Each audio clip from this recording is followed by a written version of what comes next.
Hello everyone, আজ বানাবো পোলাও। সেই রেসিপি তোমাদের সাথে শেয়ার করছি। এখানে আমি গোবিন্দভোগ চাল ভালোভাবে ধুয়ে নিয়েছি। তারপর আমি হলুদ মাখিয়ে নিয়েছি। এখানে দিচ্ছি গোটা এলাচ। এবার দিয়ে দেবো ধুয়ে রাখা কাজু কিশমিশ, দিয়ে সবগুলো ভালোভাবে একটু চালের সাথে মাখিয়ে নেব।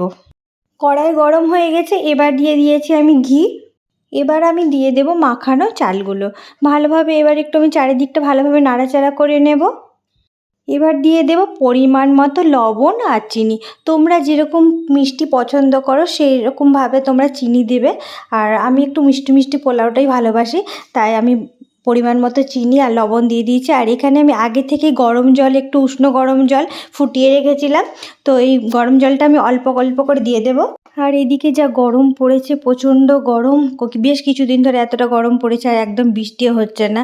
আর রণবীর বেশ কিছুদিন থেকে শরীরটাও খারাপ, কিছু খেতে চাইছে না, তাই ওর জন্য আমি একটু পোলাও আর মাটন বানিয়ে দিচ্ছি। দেখা যাক আজকে ও খায় কি না। তো চলো তোমরা ভিডিওটা দেখতে থাকো। আর আমি পোলাওটা একদম লো ফ্লেমে বানাচ্ছি, তো চলো তোমরা ভিডিওটা দেখতে থাকো। তো পোলাও বানানো কমপ্লিট হয়ে গিয়েছে।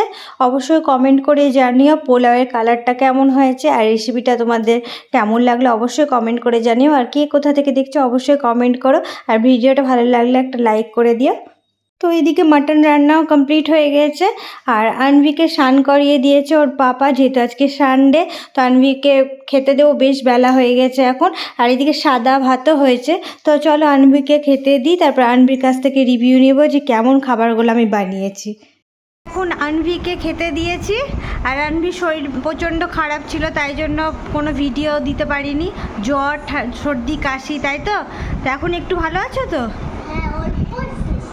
আর আনভি ঠিকমতো খাওয়া দাওয়া করছিল না, তাই ওর জন্য ওকে মানে ডেডিকেট করে সবার জন্যই বানিয়েছি পোলাও। আর কি আছে, মাটন।